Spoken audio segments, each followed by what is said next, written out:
Hey Momshies, welcome back to my channel. On this video, I'm going to dish out my tips to have a normal delivery for your baby.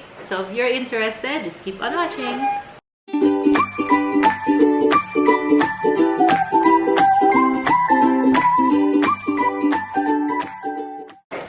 Hey Momshies, it's Mommy Ruth. If you're new here, please consider subscribing, clicking that subscribe button because I do a lot of videos on this channel about pregnancy, motherhood. I do a lot of freelancing tips or money-making ideas for stay-at-home moms and vlogs about living in Baguio City. So if you're interested in any of those topics, consider subscribing. So let's go on with the tips.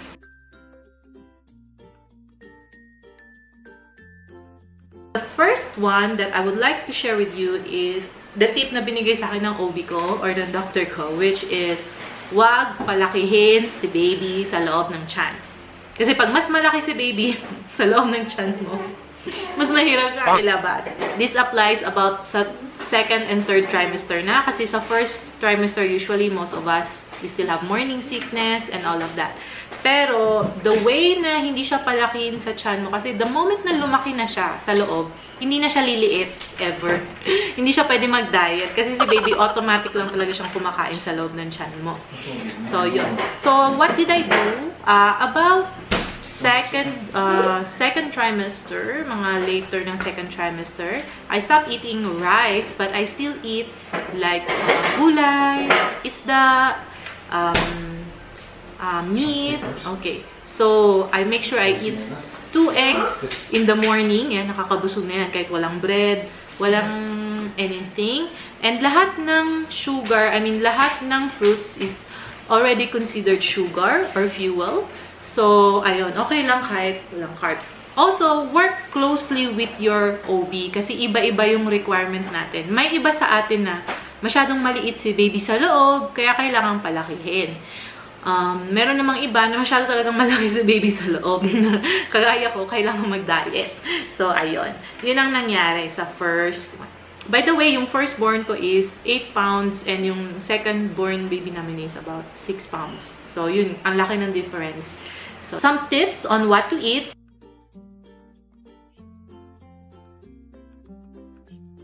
Avocado, halaan. Halaan is the white shell na ginawang sabaw.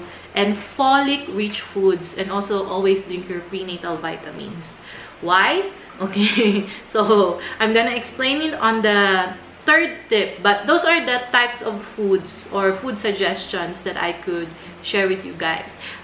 Just drink water or water with lemon, and then you have 2 eggs a day, usually yung ginagawa ko. And then if I'm gonna have rice, I will have like half rice and lots of vegetables and ulam. So, that's usually what I do. And I will have a snack. Usually, bumili ako nung peanut butter sugar-free sa vegetarian hospital malapit sa bahay namin way back when I was in Manila. So, okay yun. Healthy siya. Wala siyang sugar. I can eat as much as I want with it. And also, I had a dietitian. Nagpakonsulta din ako sa dietitian, and she gave me a list of foods that I can eat, and one of the list of foods that I can eat unlimited is cucumbers. So whenever I'm hungry, I will munch on cucumbers. Pipino, guys. So I can eat as many pipino as I want kasi wala siyang sugar, may calories siya, and it's water rich. So those are the things that I would eat before. Sobrang maraming cucumber sa ref, tsaka eggs, tsaka yung peanut butter. So I just live on those. And we have, whenever avocado is available, we have avocado because it's good for the brain development ni baby. And of course, never forget your prenatal vitamins. Avoid premature breaking of water ni baby. Kasi the moment na nag-break yung water mo, when you go to the hospital, hindi ka na nila papag-laborin. Nakaupo ka na lang. Yun yung nangyari sa akin sa first child. First birth. So, naging CS ako, which is, I wouldn't blame it totally on that. It's a series of events that led into that. So, to stop the domino effect na biglang nag-break yung water mo, drink a lot of zinc-rich food. zinc-rich vitamins and zinc-rich food, which is, yun nga, that's why I always eat boiled eggs, kasi eggs are rich in zinc, yung yellow part niya, also halaan is rich in zinc, yung sabaw ng white seashells, and the prenatal vitamins, kung wala talaga sa diet mo, don't forget your prenatal vitamins because it has zinc. So, before, on my first pregnancy, makakalimut-kalimutan ko siya, would be busy, doing lots of things, and then nakakalimutan ko yung vitamins ko. But this time around, my second pregnancy, hindi ko talaga siya kinalimutan. Lagi talaga, I'm so obsessed taking it every single day kasi ayoko na mag-premature breaking yung water ko. Okay? So, that means hindi pa ready si baby lumabas, pero lumabas na yung panubigan mo. Or, yun nga, yung tawag dun sa atin is panubigan. So, yun, you have to take care of it na maging malakas yung panubigan ni baby. Hindi siya madaling masira. So, yeah.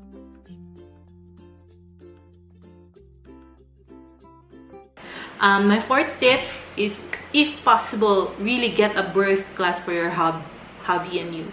I know it's COVID right now, and online class will do.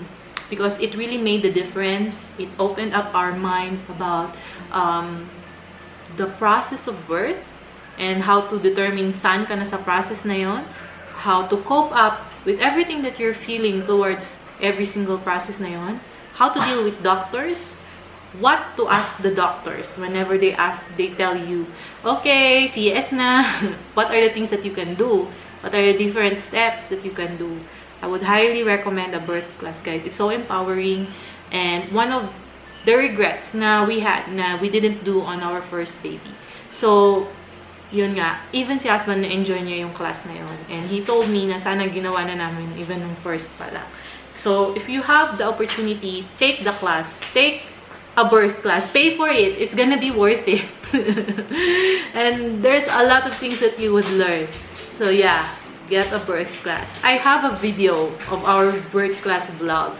It's here. I'm gonna put it here so you'll have an idea on what it is. Our birth class was 5,000 pesos for both mommy and daddy. So, yun yung kanyang payment. Siguro ngayon mas mura na kasi online na everything.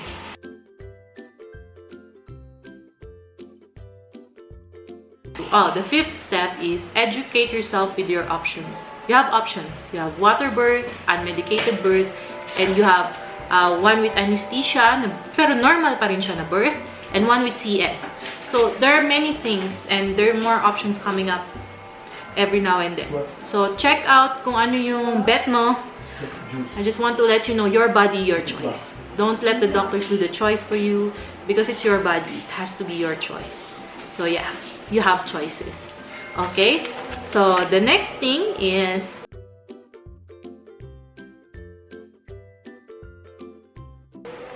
this really made a difference for me. Make a birth plan.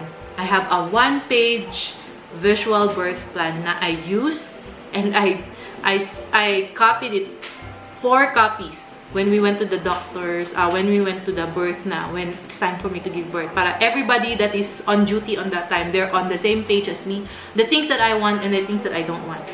So with this birth plan, I had it signed off by an OB, my OB. So she's on board. She knows what I want as well. So, eto, hindi to isi-serve sa'yo ng OB mo. It has to be you to do this and push it to your OB. This is what I want. Sign it off. Can you do this? Can you do that? And then she will be the one to say, ito hindi possible. Ito hindi possible with our situation. But at least, you tried. Diba? Because with that birth plan, sobra talagang you don't have to explain na pag nandun ka na. You don't have to explain na pag they ask you questions. Nandun na rin yung mga information mo that they've been asking over and over again. Andun na, may copy na sila. Just put it out, send it out. So yeah, that's the best. Okay, the next best thing that you can do to have a normal birth is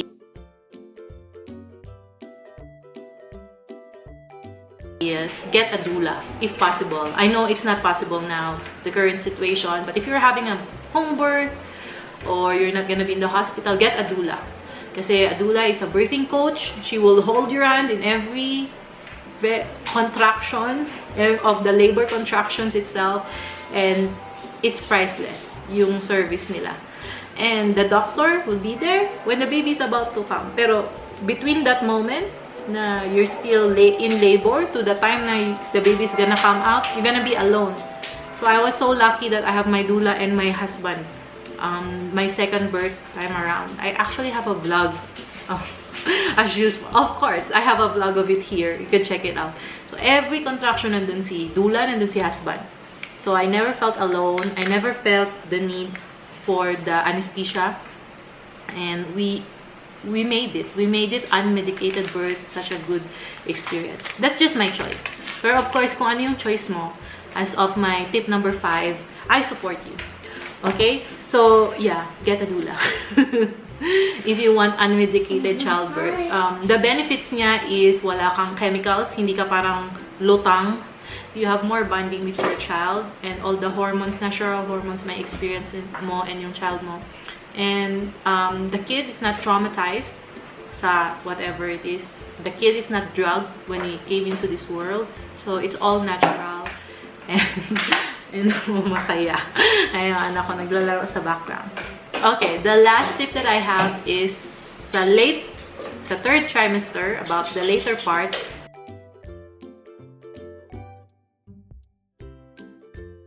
There are exercises that you can do to make sure that the baby is in the right position. So I did all these exercises and I was really walking up and down the stairs para bumaba yung ulo ni baby. Which is napaaga pa nga sa second time na trinay ko. So yeah, siguro that helped na si baby is medyo maaga siyang lumabas. Kasi I was going up and down the stairs. I'm doing squats. I'm doing yung... I'm gonna search for it again. Ito, yung series of exercise you have to do para just to make sure na sa posterior position yung anak mo. Parang ganun. Parang the best possible position for natural birth or for normal birth.